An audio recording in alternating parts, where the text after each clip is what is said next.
What we hear from these excerpts of the Hur report interview in October 8th and October 9th, 2023, is a President Biden who is not functioning the way one would want and expect a President of the United States to be able to function. He's having difficulty with dates. He loses his train of thought quite a bit. You might remember also the President Biden asserted executive privilege to block these audio tapes from coming out even after the transcripts have been released. The transcripts released right before Robert Hur testified before Congress were buried in a lot of the coverage of Hur's testimony, where he was attacked by Democrats for his apparently offensive characterization of President Biden as somebody who he was not going to prosecute for mishandling documents because Robert Hur said he would come across to a jury as a well-meaning elderly man with a poor memory, when of course that is, if anything, a charitable version of how Biden comes across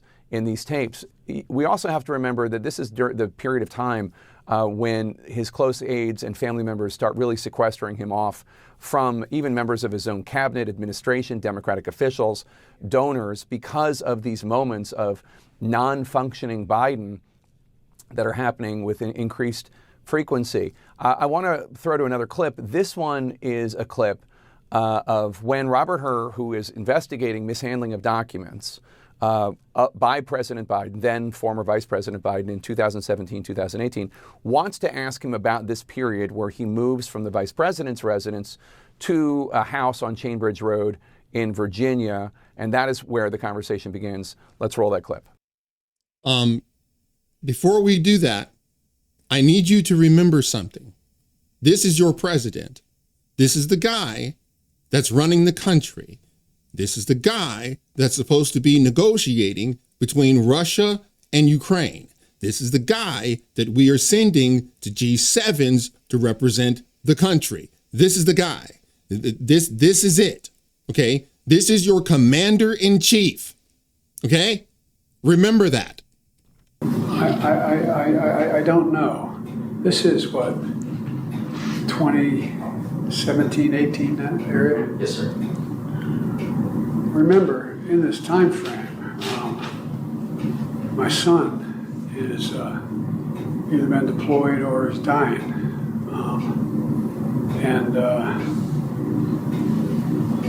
And so it was, and by the way, there were still a lot of people at the time when I got out of the Senate that were encouraging me to run in this period.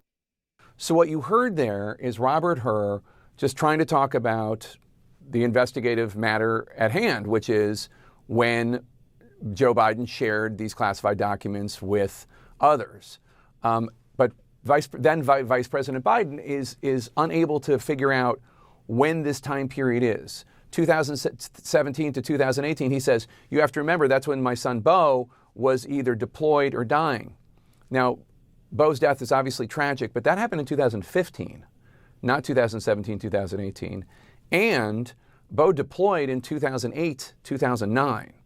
So he really doesn't have a grasp on dates, even dates surrounding one of the most important, significant, and traumatizing events of his life, the death of his son Beau in May 2015. And you might remember later on when the Hur report comes out, and Robert Hur explains to the world that while he thinks President Biden mishandled classified information, he isn't going to prosecute him because he would come across as a well-meaning elderly man with a poor memory. President Biden blames Robert Hur for bringing up Beau's death. Robert Hur, as you heard, did not bring up Beau's death. And yet the Democratic establishment, led by President Biden, also Vice President Kamala Harris and others, went after Robert Hur for that false assertion, but also for characterizing President Biden in a way that, frankly, seems rather charitable. Anyway, we have a lot more about this. My co-author, Alex Thompson.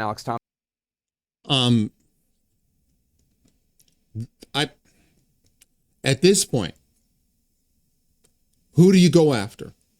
Somebody's got to pay for this. So I say at the top of the wanted list, Merrick Garland. There was a reason he refused to release those tapes.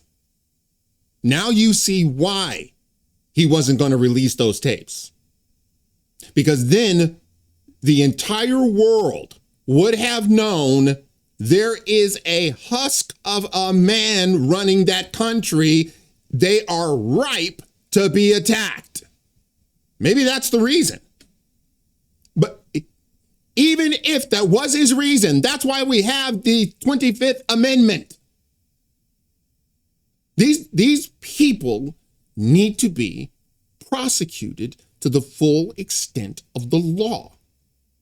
So I want Pam Bondi to go after Merrick Garland and anyone else who was hiding this. You imagine you're sending this guy to negotiate for you. Would you allow him to would you allow him to babysit for you? Would you allow this guy to negotiate buying a home for you? Would you allow this guy to negotiate anything for you?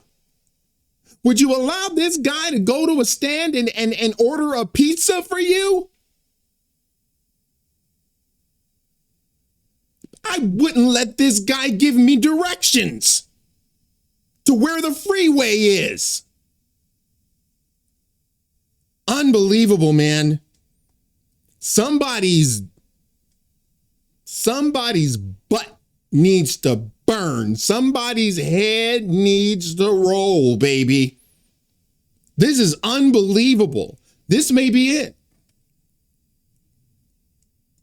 Because everybody thinks it is Nixon. That was the most scandalous, whatever. And then everybody says, no, it was Iran, Contra. And no, this is it. This is it. Unbelievable. All right, that's it for now. If you like this video, smash the like button and subscribe. And if you're following me on Rumble, please press that follow button. And until the next time, God bless.